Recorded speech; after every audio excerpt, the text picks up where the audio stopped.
I mean, don't take it the wrong way. I think Evolve is fuck.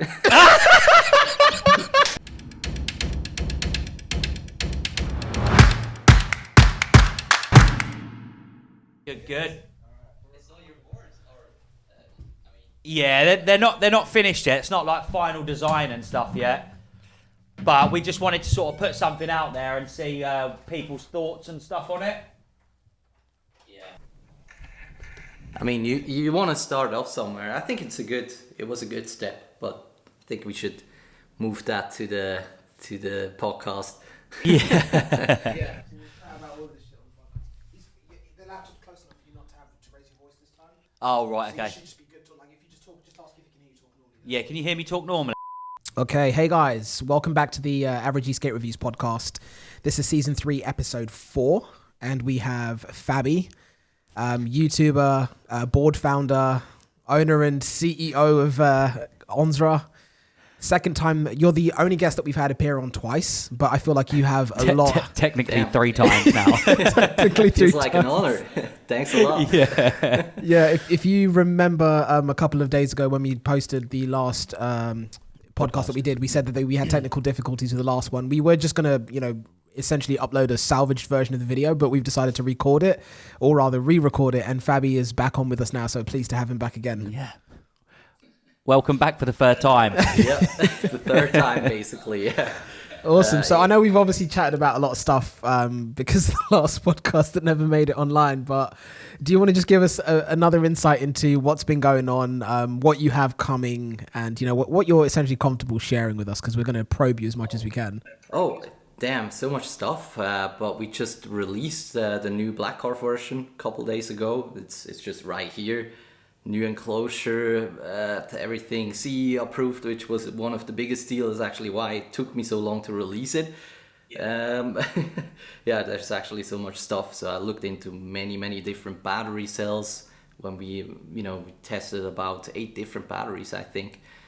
So it was quite a challenge, definitely. Yeah, it looks good. Yeah, we sent about 5 or 6 boards out to customers, so it was actually already online, I would say, and it was some of the earlier prototypes, I would say, and I just sent them out. But yeah, there's still, to be honest, there's so much stuff I'm working on at this moment. There's still so much stuff I need to do. I think I was saying that in the last podcast already. I'm still working on an app. It's just not so good at this moment, and we're still working on. There's user man. There's the remote control. We're working on our own remote controller at this moment. We want a bigger battery, bigger screen. I don't even know why I'm saying that now, but I probably shouldn't. Chris said to me earlier that he saw a snippet of you holding something in your hand that wasn't like the normal remote. I wasn't sure if it was like something to test the incline, or because you did something on your Instagram, and I was like, Black Carve 2, but then I was like, what the hell was that in your hands? Yeah. No, I don't know what it's called in English, but it's like a heat Okay. Because I was like, no way is that the remote. I was like, what the hell is that thing? I was like, it looks sick. Like, if anything, you should make the remote look like that. Yeah, you're right. Yeah, it's really cool. No, that's cool. I'm glad to hear you've got a lot going on. To be honest, I'm not sure in which direction I go with the remote. I mean, we have a couple of different designs already, of course, but I kind of want to keep it this way because I like it, but I also want to. I mean, to be honest, I don't want to make the same, obviously, because it would just look like a hobby ring remote, and that makes no sense in my opinion. So we're this year we're able to customize a lot on the settings, on the remote controller, on the display, and so on. It took me a while, like almost a year, to get to this level. Yeah. That's fair. What would you say? Were you going to say something? I was just going to say about the remote. I think like the majority of people like the scroll wheel, don't they, rather than like a trigger style. I prefer the trigger. But each to their own. I know you do, but from what I've seen online and what people like when they're talking about the remotes and stuff like that, it just seems like a majority of people prefer a scroll wheel over a trigger. But yeah, it could just be me. Yeah, to be honest, it doesn't really matter to me too much what it is. I mean, I definitely got used to the scroll wheel, I like Evil's version as well. I like the Flip Sky remote. Well, I can say what I don't like, but I maybe shouldn't say that right now. But I mean, there's like a round design. Oh yeah. Oh yeah. Is it the one that your finger goes into? That's like a gun trigger. Your finger goes into it, right? I don't know. No. It's that one that you hold in your Oh, the palm one. the puck. The one that looks like an alien like phaser or something out of Star Trek. It might be that. It might be that. I don't know. We'll leave that one. If anyone can guess what remote it is, throw it in the comments down below. Well, it's the most important thing. I think kind of the most important thing on a skateboard. I mean, it should be as safe as possible. Hobbying definitely is. To be honest, we never had one problem with the Hobbywing. Like, we've heard from other companies that have like boards randomly shut down or randomly stop or randomly break or whatever. Yeah. You even see that on Wesks, I feel like, or boards that burn up because of the Wesk, I think. But I don't wanna. But yeah. So Hobbywing is definitely the safest ESC. And definitely. They're coming out with a new ESC this year, as far as I know, and it will be Wesk style, I think. Yeah, a bit more programmable. Yeah. Gives you a bit more possibilities to tweak the board the way that you want it, doesn't it? Exactly. Yeah. But I mean, you already can do it now as a company owner. If you order 2000 ESCs, you can customize it to your needs, to your motors, to your, obviously the cables of the motor, like the cables you want to use and so on. That's also something we upgraded, by the way. I just realized we have a new heatsink. It's a lot bigger now, so basically shouldn't get so hot anymore, or we still never had a problem there, but there's always ways to improve, I would say. Anyway, the cables are improved. It's a lot easier to, it's a big thing for me because we repair boards and I want to save time there as much as possible. So right now I think I personally need around 1 hour less per board. So I can swap out a battery within 15 minutes, and before it took me 1 hour, maybe 1 hour and a bit more. Cool, that's a long time. Yeah, it's it's just stuff you need to think about. There's something else. O-ring. Do you know what's an O-ring? It's like a gum that goes around the enclosure. Oh, yeah, the gasket. Or a gap, yeah. Yeah. Basically, the foam piece that goes between the deck and the enclosure to seal it. Yeah, it's a gum. It's like some kind of like a soft plastic, something like this. Yeah. It's not like the cheap soft stuff you see from a lot of Chinese companies. I don't like that, because if you put it down, it's just gonna get thick on the outside, and when you put it away or take it's pretty much the same as Ewolf is using. That's what I want to say. Yeah, cool. But I think a question that Just got to bounce quickly and get my drink. Oh my goodness! All right, we'll pause for a second. Carry on. I'll wait for you. It doesn't matter. All right, but we're gonna hear the door open and shut. Unprofessional, Ricky. Here we go. Now I'm gonna get slagged off. On that. Yeah. See what I mean? This guy. So while Ricky's just quickly popped away to get his Uber Eats, one of the questions that I think a lot of people listening to the podcast or watching it are going to want to know is, what would you say are the most significant upgrades that you've made from Black Carve 1 to Black Carve 2? Like, what do you think is going to be the things that customers are going to really be looking forward to seeing and trying out? Yeah, I think the biggest thing for me, definitely the battery. It has about 50% more range. So we put the range pretty low, in my opinion, because I think I personally get a bit more, but I want to film all videos first, and I'm going to change it according to the videos. So I want to do that later. So that's why it's on 52 kilometers with over 700 watt hours. For example, X-Way has, I think, 500 watt hours. I have to check it. I'm not 100% sure here. And it's 54 kilometers, so might be a bit low with the range, but I also really want the range that I get myself going uphill and so on. So yeah, that's one of the biggest. It's also the bigger motors on the belt motor. So bigger motor pulley gives you more acceleration. Speed came down a tiny bit, but it's mostly acceleration, which is different. A different deck material. That's also something else I'm really looking forward. And also a lot more screws. And for me, one of the biggest improvements is definitely the cables, the heatsink, and just a lot of technical stuff, in my opinion, like the O-ring and all that stuff. That's one big improvement for me.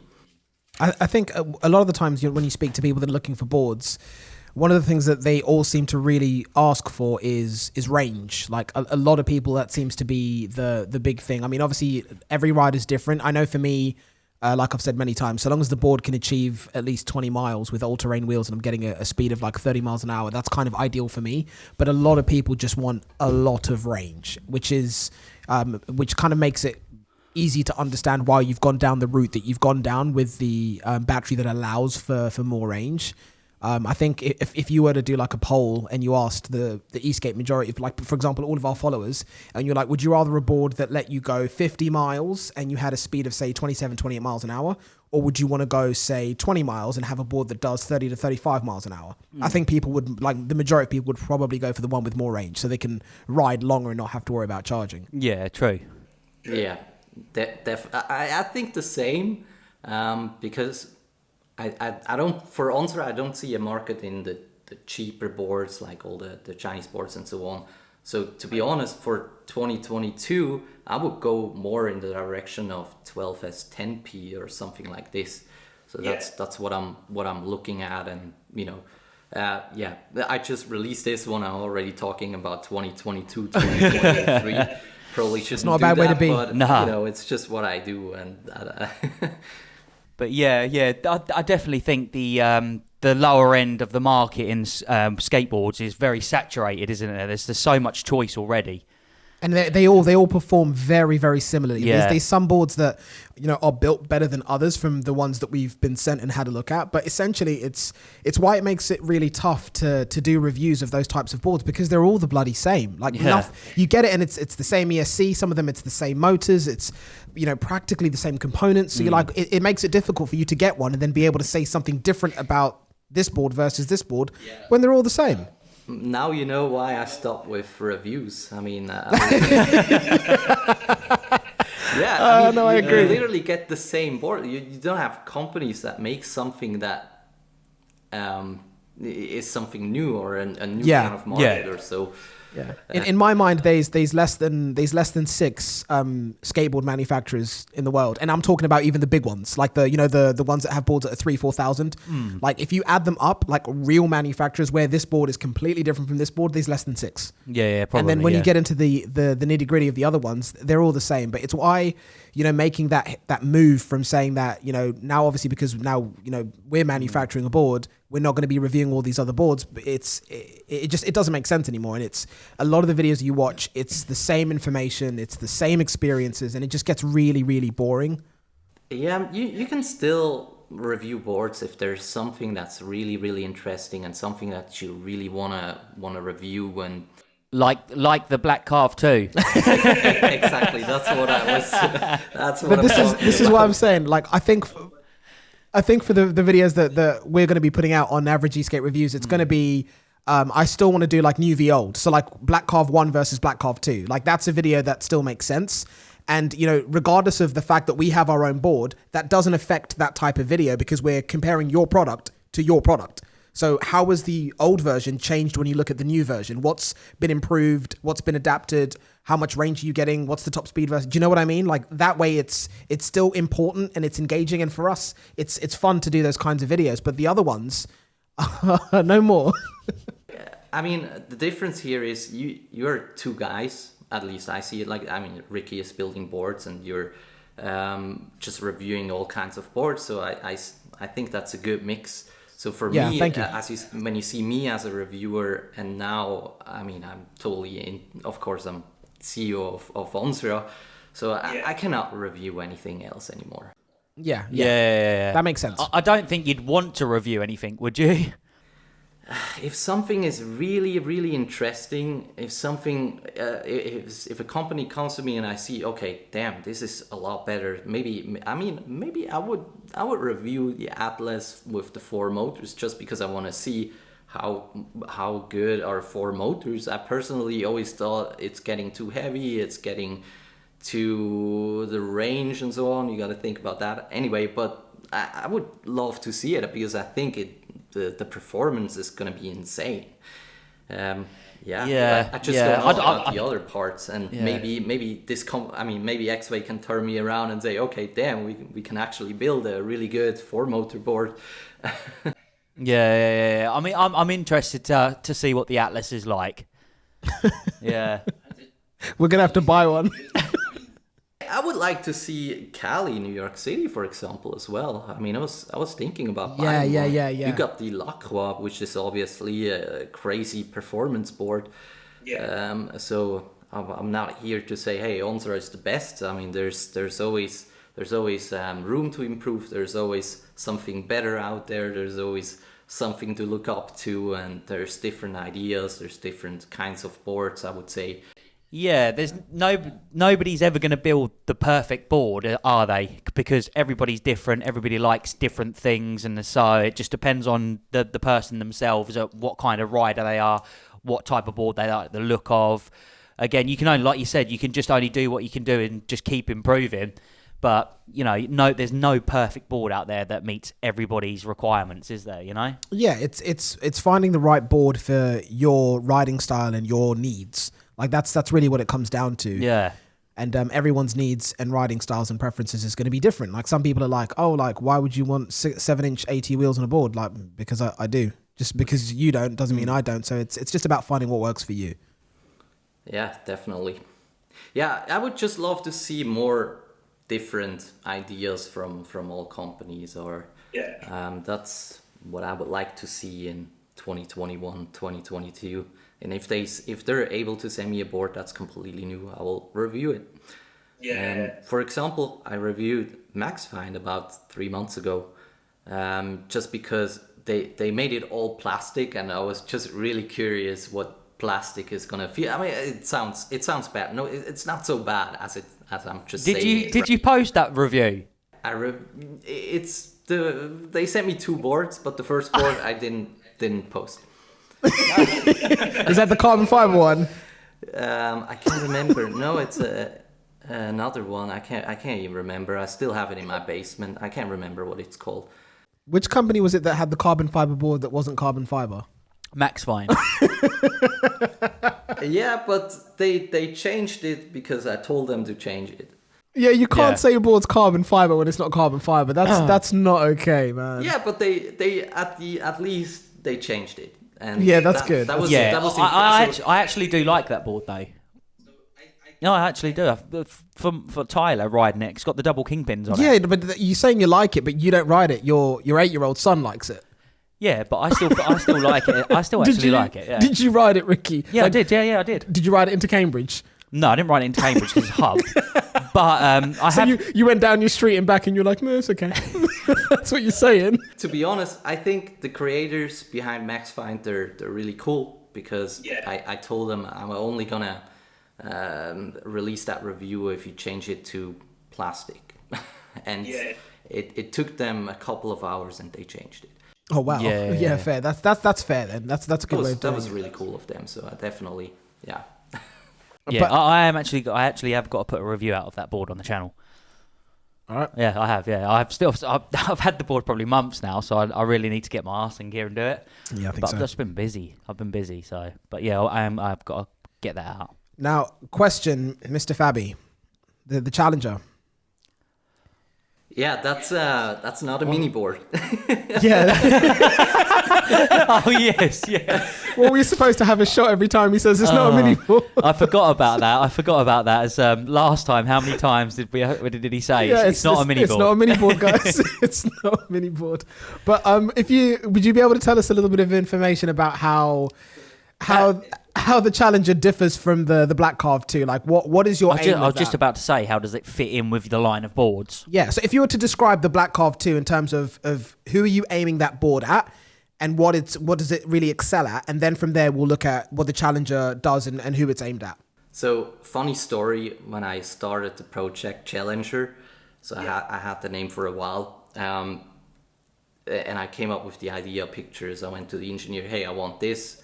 Went to the factory, hey, we need that and that, we need this enclosure and so on. So everybody would tell me, no, don't do this. No, this is not going to be good. No, nobody wants a mini board that's big. So not a mini board. Except it's not a mini board.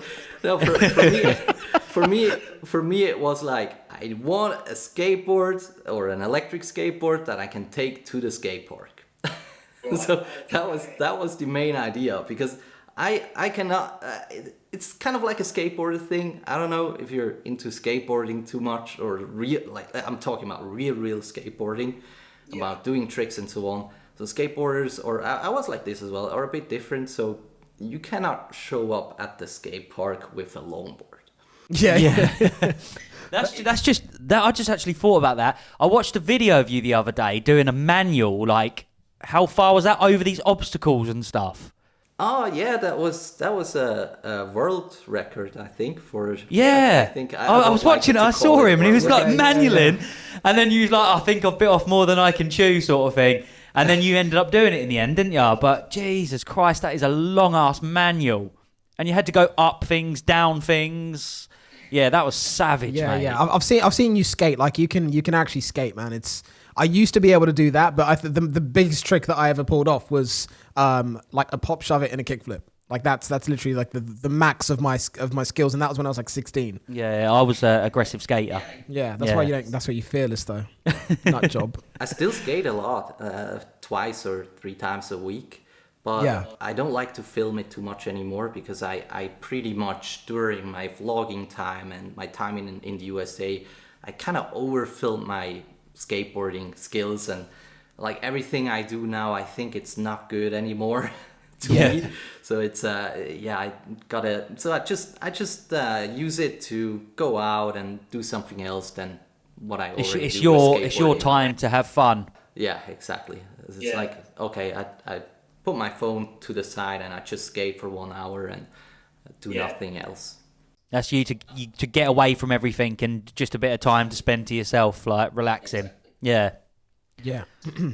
But yeah, coming back to the Black Carve and the Challenger. So the project with that, it was trying to find a skateboard that you'd be able to take to the skate park with you.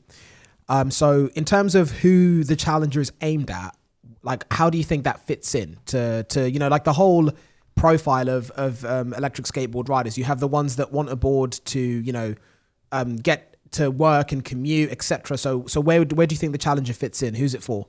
So it's really cool that you're asking this, because I got a couple of customers that also came. I had a couple of Swiss customers also. They picked it up here, and they said they would never buy a longboard. They would only buy a skateboard with a concave. Yeah. With an actual concave. So I got a lot of real skateboarders that got into electric skateboards now. So that's one thing, but there's also a lot of customers, I think, who had an inertian before, and they love the kicktail so much. I think there's a lot of electric skateboarders who want a kicktail. That's what I think. Hang on, Fabi. I need to put that on the list. Kicktail board. Exactly. Don't even try. But no, that's fair. I do like I've said. I feel like I'm obviously repeating myself, because we've had this conversation before. But I remember saying that that's definitely a board that I really want to try, because as you know, I'm a big fan of the Stoke. And I think in terms of boards that are that size, that have those types of features, the kicktail, everyone that's made one has made an actual mini board, and they've tried to kind of adapt it. We discussed before, like how you have these penny boards that someone's just stuck some hub motors onto and a crappy battery, and they've tried to turn it into a mini board, and those are terrible, where they've got the plastic decks that bend and flex when you stand in the middle of them. And they're terrible boards. But when you're looking at like boards of those size with kicktails, really, I think it's only the Stoke that's out there that's even worth considering. Yeah. So yours is going to be a really interesting one for me, because in terms of like not getting around a city going carving, But taking a skateboard out with me and going, to a specific place to ride around and, try manuals and like slide the board out and flip it over. That's what I love the Stoke for. It's just a fun board to go out and just try crazy shit with. Whereas the bigger boards, the long boards aren't really for that. They're for kind of cruising speed, carving, that type of thing. So I guess we could say the Challenger is more of a board for go out and have fun. Yeah, just see what you can do with it. Actually try to do some skills with the board rather than just kind of like riding in a straight line. Yeah, definitely. When I review boards, I review probably almost over 200 electric skateboards. I don't even know how many. And every mini board or mini electric skateboard, they're, to me at least, I don't know how anyone else's opinion is about it, but to me they feel always really, really scary. Because you go downhill, it's so small, and it doesn't make sense to me, especially with bigger wheels. It's even a bigger difference because you're further away from the ground, and you kind of need bigger wheels on an electric skateboard to get over pump or over stuff or little stuff and so on. Like the Boosted board. What was it? Was it the Boosted Mini? Yeah, Boosted Mini, yeah. I was a big fan of Boosted. I tried the Mini and I was like, this is terrifying because my feet were like this far apart. It felt so sketchy to ride that board at like 18 miles an hour. I think it was like 17 miles an hour it got to, but it in my opinion, it was terrible. Terrible board.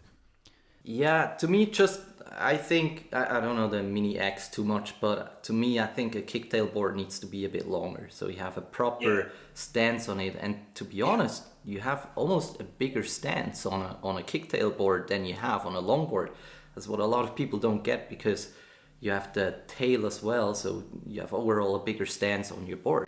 Yeah, I like the colour of the black Carve 2 as well that you've got on the deck there. It's different from the original version, isn't it? Yeah, it's all matte design, I think you call it. It's like a sort of a bluey black, isn't it? Like almost. Yeah, it's got like a slight. It's like the same material, kind of the same material that we have on the remote controller. Yeah. Because the original one was like a shiny black color, wasn't it? Whereas this one's like more of a matte sort of Batman sort of color. I'm going to call it Batman color. Yeah, the problem was with the shiny color, or the problem that we saw a couple times. The color would break. Right, I know what you mean. Yeah, maybe round like the truck area or where the bolts are or something like that. You'd start cracking a bit after a while. Yeah. Yeah, so that's one of the biggest reasons why I went for the matte design. I mean, that's horrible. You're getting a new board, and after 20, 30 kilometers, the color is cracking. But everything is fine with the board. But it's just, it annoys everybody. And yeah, it's all part of the process, though, isn't it? It's all part of learning. What works well, what doesn't work well, and as long as you go forward, like you said, making more upgrades and improving as much as you possibly can, then you're going in the right direction, aren't you? So I think as a company you need to accept failure. Let's say sometimes when I review boards and I said something bad about it, the company would tell me, hey, delete this part from the video. But for some people, this part, what's bad for someone is probably good for someone else. Yes, that's how I look at it. And on the other side, the company knows what's not good, and so they can improve the next version. I don't think nobody is gonna buy it because that one thing is not good. If someone else tells me he likes the shiny color more, what can I do? Yeah, that's exactly what we said in the last podcast episode that we shot. Is we was talking, weren't we, about boards and stuff like manufacturers and stuff like that, and we were saying how like they want yes men. Yeah, and we were saying how we respect you for sending us a board out, knowing that we're probably going to be quite critical of it. Yet you saw that as a positive because you thought, well, I know they're not going to bullshit. And whatever they say is going to be constructive criticism for myself to then improve on the next version. So we was just like saying like fair play to you for being like sending us a board out and having you trust in us to come back with positive, constructive criticism, Whereas a lot of companies, they won't send the board out to us because they don't want the criticism, do they? No, what they want is they want people to, you see, we've said this, you see these some of these reviews online. I'm not going to mention any names because I'm not trying to be disrespectful, and I do appreciate the work that other reviewers do. But, there's a lot of videos out there where people are, I call them fluff pieces, where everything that they say about the product is essentially like, it's amazing, and then they get another board. It's amazing, and it's just the same thing. It's like, well, you're pointing out really minute things, but you're not really pointing out any like real criticisms of the board that people even just looking at it from a distance can see. And I think that is where like reviews become kind of like worthless, because you want somebody that's going to say, these are the positives, these are the actual negatives, but be constructive about them. Yeah. Like not in a way that, oh, this is crap and this is shit and it doesn't work. It's like, be constructive. Like, it would be great. I see what they've done, but it'd be nice if maybe they tried this. Yeah. Like that type of a video. And it's, I think that's what is more beneficial for people to watch. And I think that's why, the people that like our videos, because I can't think of a time that we've ever bullshitted. We've just been and then it comes back to that whole thing where Fabi, you see it as a positive getting the criticism, because that just makes you better as a company. Whereas if everybody they're sending boards out to are just saying they're great, then they're not really going to be doing any more improvements or have any information there to improve the next version of the board they bring out. Yeah, exactly. Yeah, and what I think is also the difference in terms of, I don't have the word for it, but a lot of companies are Chinese, and like, let's say the Chinese culture is just so different from our culture. And I think that's a bit related to that as well. But yeah, overall, I still think some companies learned from stuff like this, even though they didn't accept it the first time they received criticism, but at the end they learned from that as well, I would say. Yeah, you've got to be able to take constructive criticism, haven't you? Yeah. If you can't take that, then you're screwed, basically. Yeah, you need to listen to your audience and exactly essentially give them what they're asking for, and the only way that you're going to do that is to listen to the good feedback and listen to the bad feedback. Yeah. I think the cool thing is, if you're investing in a company that is gonna improve and not just gonna take your money and then leave or do whatever, just improve their stuff, get a new remote controller out that works for every board and so on. I think, or at least I think that's cool. For example, I would wish to see that from some companies. I'm trying to not say too many names. But some companies maybe should update their motors and. Oh God! I don't know what company you think I'm talking about. There's only one company around with small motors these days. Oh jeez! Yeah, no, you guys. I mean, don't take it the wrong way. I think Evolve is fuck.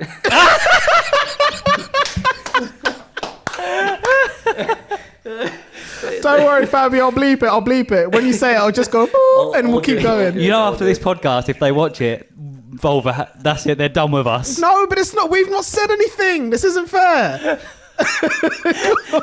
We're selling our own boards. We're now talking to another person that sells their own boards, and we're slagging them off. That's not what we're doing at all. No, we're not slagging them off. We're just having a bit of a laugh. We've said that in how many videos, though? Anyways, no names. I will bleep it. Like, when you say, the name, I'll go, boop.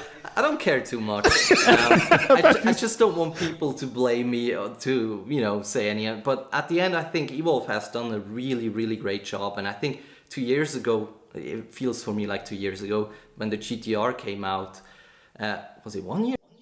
I don't know, was it? I think it was a year ago. No, it couldn't have been a year ago, because a year ago was lockdown. We bought our GTRs the year before that. Oh, okay. So it must be 2 years then, yeah. Yeah, bro. So I think when it came out, it was really awesome. It was a game changer. Everything, like the remote control, everything, the app and so on. There's still a lot of stuff where they are a lot better than lots of companies. And you also need to see in terms of legal stuff. I think Evolve, definitely nailed it. They're ahead. Yeah. They're ahead of the game. Covers, yeah. But these are the things that customers don't understand. Like, it's what people don't see. it's not important for customers, but I know because I'm looking always into stuff like this. I'm talking to different lawyers about this and stuff. As a company, this is really scary. If a board explodes, for example, you want an insurance. How do you get an insurance? Well, you can only get an insurance if you have a CE approved product. You can only sell it to different companies at different countries if you have an insurance there, if you have a company there, and so on. So there's a lot of stuff you need to think about selling a product. So the price of Evolve is not just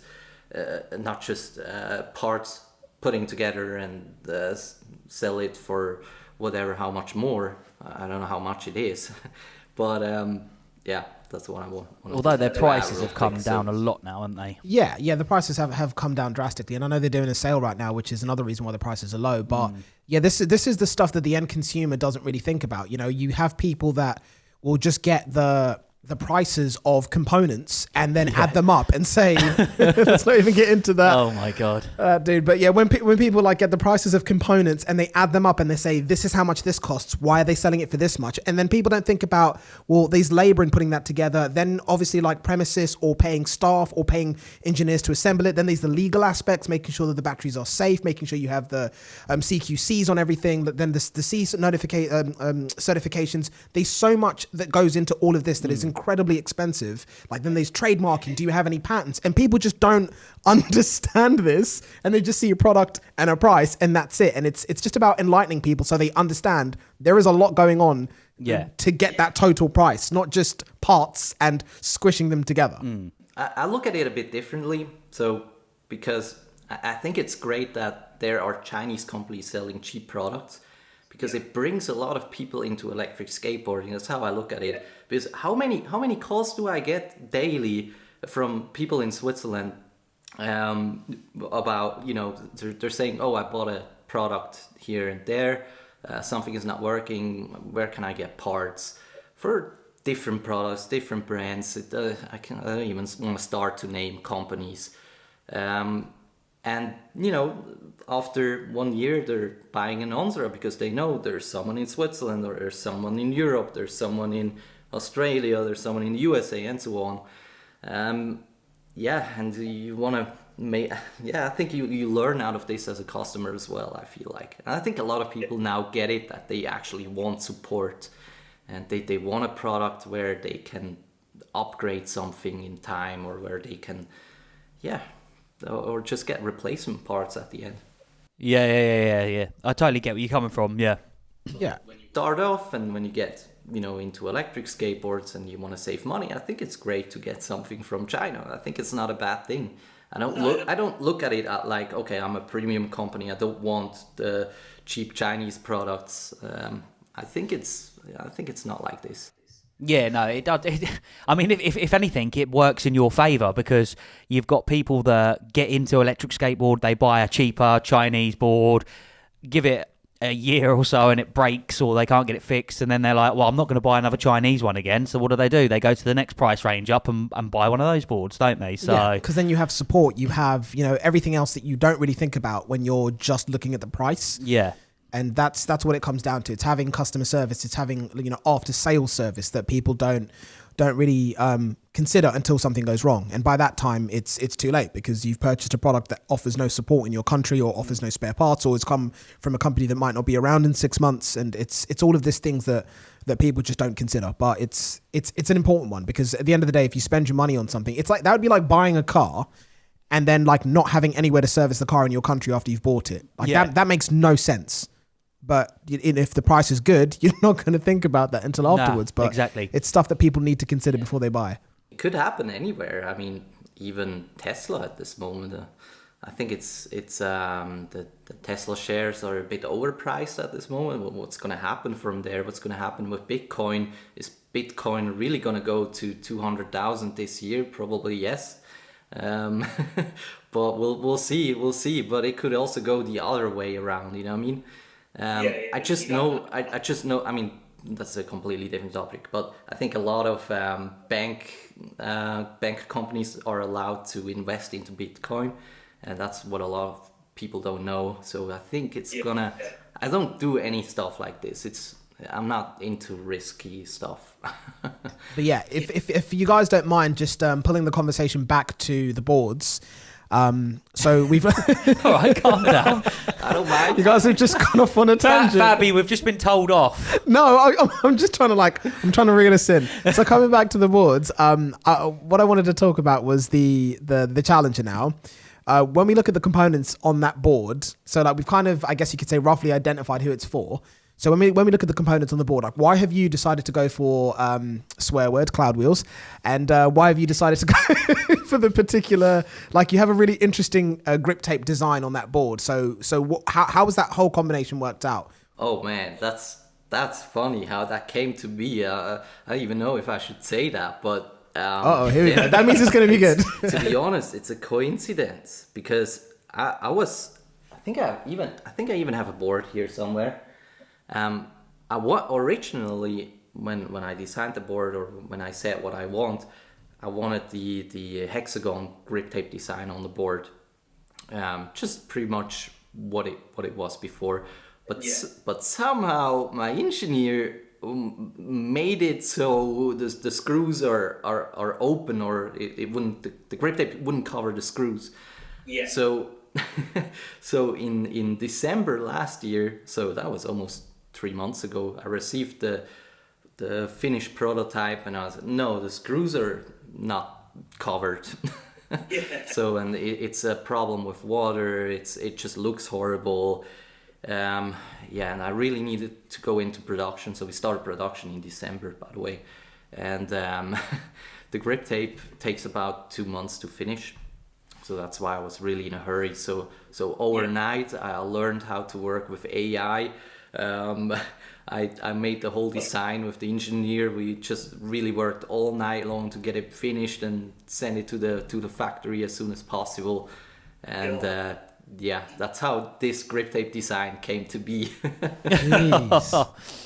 God. No, that's pretty cool. I think it's nice when stuff evolves that way. Like there's a bit of a story behind why it is the way it is. As a company owner, you always have to see it in a positive way, everything. So even if something goes wrong, maybe it was finally time to go away from the hexagon ship grip tape. Yeah. Of course, when I see it the first time, I was like, damn, no way. How is this even happening? Like, how can you design it like this? I was really pissed. Then I was like, okay, I think we're gonna redesign it. Fair, no, that's cool. And then from there, with the initial shape of it, I remember a previous conversation that we had about you wanted like a more traditional skateboard, like an old school skateboard shape of deck, and that's why you kind of went for the shape that you did. Like, what do you feel like? What do you get from having that particular shape versus some of the other shapes that you see on boards that sort of size? So, what I don't understand so much, I think it's because of a coolness factor. A lot of companies take designs from surfboards. I'm personally not into surfboards too much because I'm afraid of water, to be honest. No, I'm really afraid of water, like big waves, and so I think maybe I didn't make any good experiences. But anyway, I just don't understand why you take a surfboard design to the streets. I personally really think you need a concave, and my feet personally, they don't feel comfortable on no concave. So that's why I really wanted this old school shape. The only thing we changed from an actual skateboard was the nose, because I think for our design it's really important. So you can change the wheelbase for someone taller, because you now can change it almost 6 to 8 centimeters, something like this, which makes a huge difference in wheelbase. By the way, that's another topic, wheelbase, because when I originally checked, okay, what's the wheelbase for an electric skateboard? You usually look at a wheelbase from a deck, and when you take a deck, a skateboard deck or a longboard deck, it's measured from the truck holes to the truck holes. Yeah. But when you talk about a car, it's measured from the middle of the wheel to the middle of the wheel. You know what I mean? Yeah. So I think for an electric skateboard, it should be the same like it is for a car, because that's actually an interesting number, and it's literally called wheelbase. Yeah. So I don't know. Not truck base. So I changed that because we already got a couple of questions. So why is the wheelbase the same as the deck? Right. Well, that's because the trucks are, a bit. Yeah. But I think this measurement is a lot more interesting than the holes. The measurement from the truck to truck, basically. It doesn't make sense to me, and that's what I changed recently. So I'm always thinking a lot about specs and how to change it and improve it and make it understandable for everyone. You can also have too many specs on it. Yeah. Sometimes you hear from the DIY scene. So should you now have the max specs for the motors, or should you start to calculate it and have the actual watts or so for the motors? But I think what's interesting, you want to know what the motors itself is, no?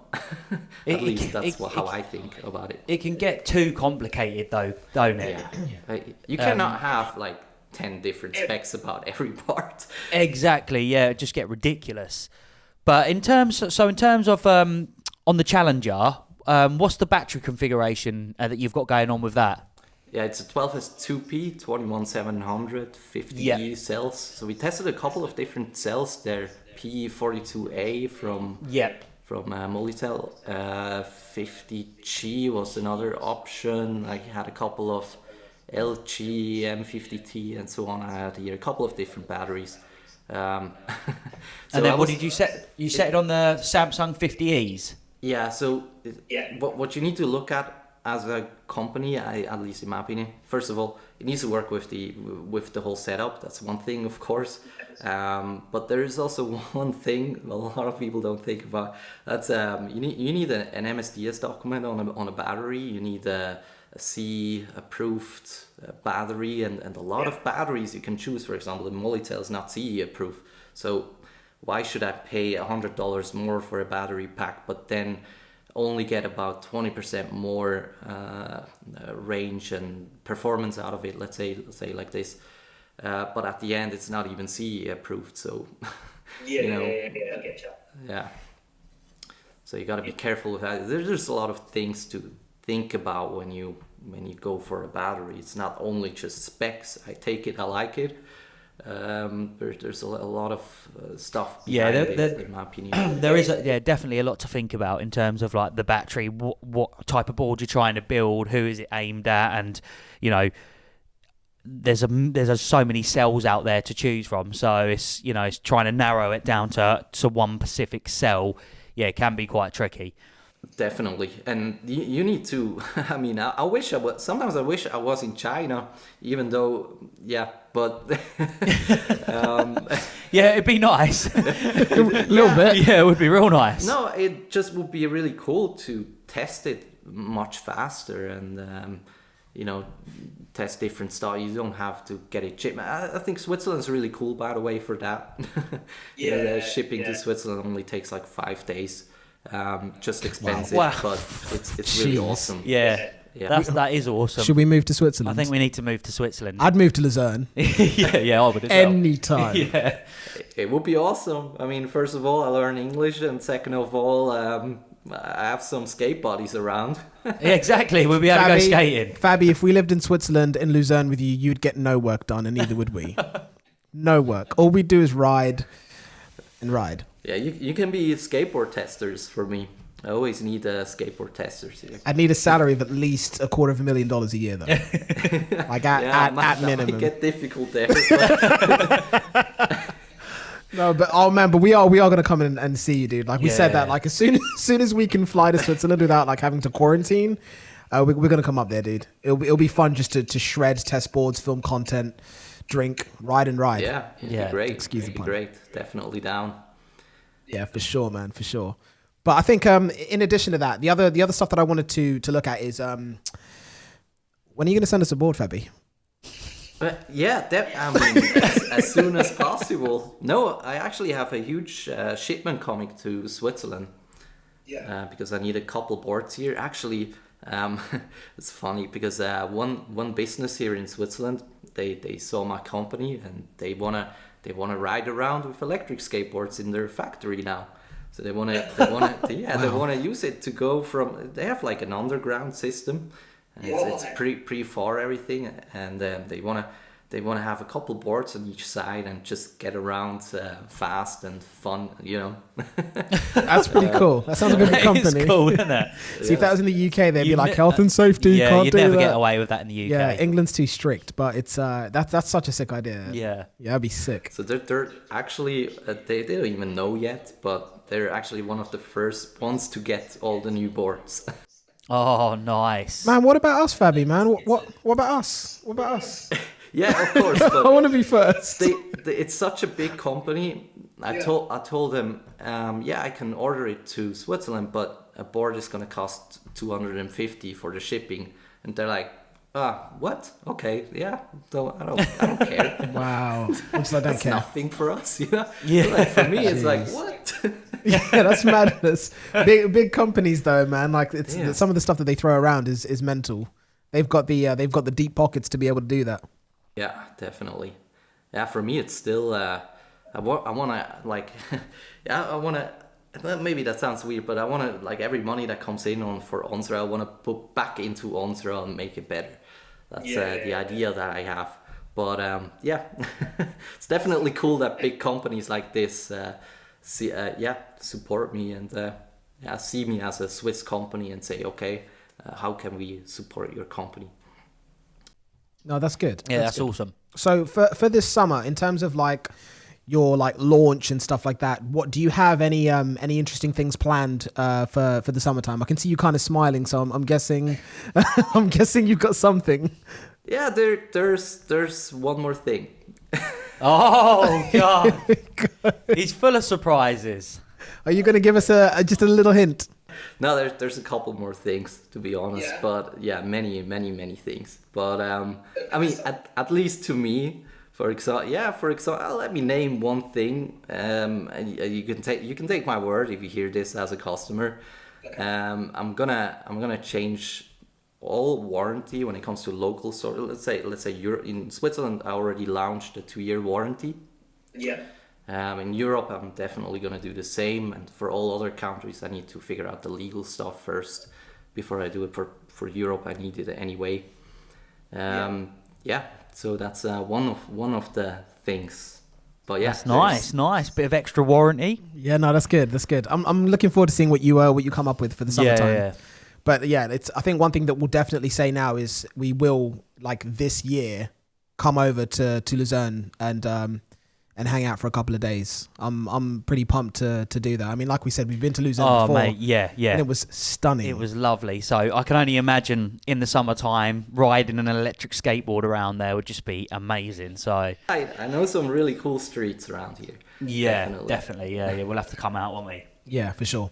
Any excuse to go away and like have a few days of riding and drinking. Why the hell not? I mean, just riding. No drinking. Well, me and Fabi will be riding, but you'll be pissed riding. Yeah, I'll be doing both, mate.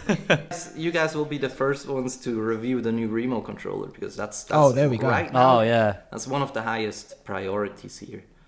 The remote. yeah. controller. No, that'd be nice. It'd be awesome if we could do that review in Switzerland as well. That'd be sick. Yeah, that'd be so sick. We could get you filming us, Fabi. Yeah, do you remember we were saying that? So like we can be carving like crackheads, and Fabi will be filming. Fabi will be us. filming. For the Yeah, first so we get time, both of us riding. You guys in one video. Yeah. Yeah, that'd be sick. I'm looking forward to Yeah, that. you man. can be on the all-terrain wheels, and I'll be on the street but Yeah, wheels. I need the all-terrain. I'm all about AT. Yeah. AT all day. That's for me. But yeah, anything else that you wanted to surprise us with or go over, or are you saving everything for summer?